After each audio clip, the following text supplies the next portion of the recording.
এই মুহূর্তে সব করতে বড় খবর, আপনারা জানেন রামগিরি সাধু যে আমার নবীকে অপমান করেছে, সারা পশ্চিম বাংলা সারা ভারতবর্ষ মুসলমান তোলপাড়, যে আমার নবীর সানে যে গুস্তাকি করেছে।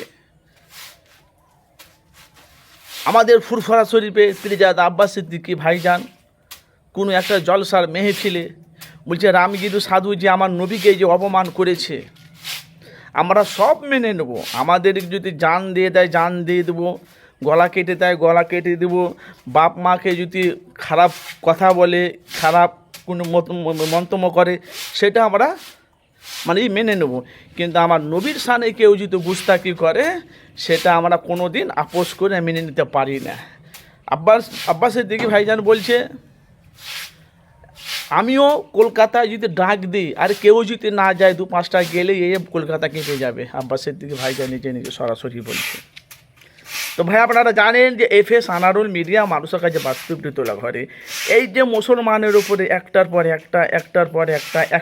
একটা এই মুসলমানের উপরে এত টার্গেট হচ্ছে একমাত্র হিন্দুরা।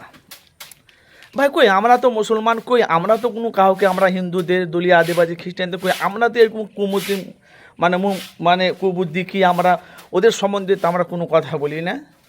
এবার বাংলাতে আব্বাস সিদ্দিকী ভাইজান কলকাতায় ডাক দিবে, কিছুদিনের মধ্যে ডাক দিবে। প্রত্যেকটা সকল মানুষকে আমার তরফ থেকে দাওয়াত রইল যে আব্বাস সিদ্দিকী বলছে কিছু আমি দাওয়াত দিলে কেউ যাক আর না যাক, 2-5টা লোক গেলে কলকাতায় কেঁপে যাবে, যেহেতু ভাইজান ডাক দিয়েছে। কোথায়? কলকাতায়। তো কারা কারা মত আছেন অবশ্যই আপনারা কমেন্ট বক্সে মতামত জানাবেন। ভাই আপনারা জানেন যে আমি FS আনারুল মিডিয়া, আমি মানুষের কাছে বাস্তবটা তুলে ধরি। তো আব্বাস সিদ্দিকী ভাইজান যেখানে যায় জলসার মেহফিলে 30,000, 20,000, 40,000, 50,000, 1 লাখ, 1.5 লাখ, 2 লাখ বহুত মানুষের সমাগম হয়। এবার কলকাতার ওই রামগিরি সাধু যদি আমার নবীর সামনে যে ছোট বড় কথা বলেছে, আমার নবীকে অপমান করেছে, কলকাতায় বুকে যদি ডাক দেয় আব্বাস সিদ্দিকী, কতটা মানুষ হবে আপনারা বুঝতে পেরেছেন। তার সাথে পীরজাদা নওশাদ সিদ্দিকীও আছে। নওশাদ সিদ্দিকী আব্বাস সিদ্দিকী 2 ভাই মিলে যদি কলকাতায় ডাক দেয় আমার নবীকে যে অপমান করেছে, তার কতটুকু সারা আমার মনে পশ্চিম বাংলা প্রত্যেকটা মুসলমানের যা অবশ্যই আমার যাওয়ার মনে ফরজ হবে। কেন ফরজ? আমার নবীর সানে যেহেতু আমাদের গুস্তাকি করেছে, যেহেতু আমাদের পিতাকে অপমান করেছে। প্রত্যেকটা ভাইদেরকে বলছি যে বাংলাতে আপনারা জানেন নেতার মতো নেতা একটা হলো তোমার নওশাদ সিদ্দিকী, আর পশ্চিম বাংলা ওয়াইজিন যে সব করতে বাংলার মানুষের প্রিয় বক্তা, সেটা হলো আব্বাস সিদ্দিকী। এই 2 ভাই মিলে কলকাতা কিছুদিন ডাক দেবে। অবশ্যই আপনারা আমাকে কমেন্ট বক্সে মতামত জানাবেন। খুব শীঘ্রই ডাক দেবে। ওদেরকে দেখিয়ে দিতে হবে যে বাংলাতে এখন অবধি বাঘ আছে, সে বাঘ হলো আব্বাস সিদ্দিকী আর নওশাদ সিদ্দিকী। আপনারা জানেন যেদিকে কূটনীতি সেদিকে করে, সেদিনকে বাংলার হাজার হাজার হাজার গাড়ি সে বোম্বাইকে ঘেরাও করেছিল, আপনারা জানেন তো।